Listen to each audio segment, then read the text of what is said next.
right off the bat. So I'm having breakfast, and in comes Tom Cavanagh, and my first reaction is, "Hey," because and then he's like, "Hey," back to me, and I just realized at that moment I had met one of my oldest friends who I've never met before.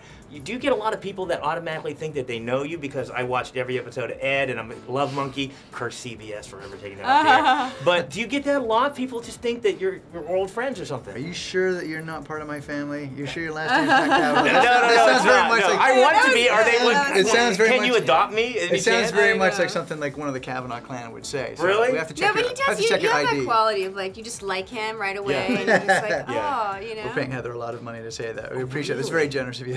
Very generous of you to say that. Well, I thought I want to start with that rather than get to the question that's probably going to start the fighting and the clawing between you two. It's like, if you can be honest with me, who would really win in a foot race? Is there any chance? A foot race? Oh, no, foot race. All right. Can I just tell you, what? he is like a marathon runner. It's scary. Okay, we would be at the hotel. He'd be like, "Yeah, we would do that running scene, and I was dead. After we did all the running scenes, I was in my bed like in pain, like rolling around.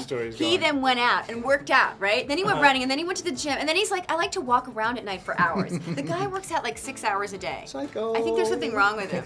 Here's the thing. Oh, I thought you were gonna go with fight, and it was like, who might win a race? I might have a good shot at a race, but a fight, no, he right would here, kick my ass so hard in a race. What is it? Does she bring out claws? Well, she's great. Well, first off, she's in great shape. I would fight dirty, and he'd be nice. But he's like a marathon runner. I had to be doing these running scenes with him, and he'd be like running so fast, and I was dying. That's not quite true. I mean, if I'm not mistaken, while we did the running scene at lunch that day, you went out and I did yoga. I did yoga. Yeah. But the guy works out 6 hours a day. The paparazzi love that. I'm going to give you a little tip. There's when you said dirty fight. There's no such thing as a dirty fight. If you're fighting, why are you fighting somebody unless you're going? I'm trying to submit Heather to the Ultimate Fighting Championships because I feel she'd have a good shot. Yeah. I've been training. Now, one thing about this film, and of course, I feel not worthy to be in the room with either one of you because I'm a huge Stalker fans, but. Even if you hate you and you hated everything you've ever done and you can't stand you or your work and everything, this movie is, go see this movie for Bridget's butt. It is the most perfect butt I've ever seen in my life. I actually freeze framed. I had a screener of it. I freeze framed and I'm like, did I just see what I saw? I like that you're saying that. I like that you're admitting that on camera. That's very No, I just think I freeze framed. What about the underwear she was wearing? Could she be wearing any more sexy underwear? I mean, of every movie I've ever seen, every Maxim I've ever maybe glanced at, because I read it for the articles. I'm sure you do too, right? She has no cellulite at all. It's amazing. I think that should be the poster rather than the. You ever seen the movie Tootsie?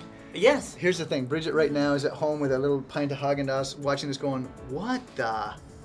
With the spoon just dangling above the Haagen-Dazs. She's got a good butt. She'll be like, it's true. I'm gonna put it up on YouTube, but instead of putting Gray Matters, I'm gonna put Bridget's butt, and then that'll just get all the people. Bridget's butt deserves a movie. Maybe that should be the sequel, Bridget's butt. I think so. After this one. Yeah. Listen, I'm pleading the fifth because you're gonna have to handle all those phone calls. Okay. Bridget, you're awesome. We love you. Your whole person is just glowing. She knows she has a good butt. And now, tell me about movie magic, because there's a scene where you're rock climbing with Sissy Spacek, but in my mind, as I think, were you guys actually like a foot off the ground? We were actually climbing. Can you believe that? How cool is Sissy Spacek? She's rock climbing. I ain't never climbed before, but not only that, she's flying through the air in that one scene where she goes like falling and flying through the air. There was actually a rock wall, and they were up there. I mean, she's a good athlete, myself. so she was I was fine. like, Sissy Spacek is in the same scene as me. Oh, my life is so good right now. Yeah. Well, my life is real good right now because I got to meet the two of you. Pleasure. Thank you so much. Thank you. Thank you so much.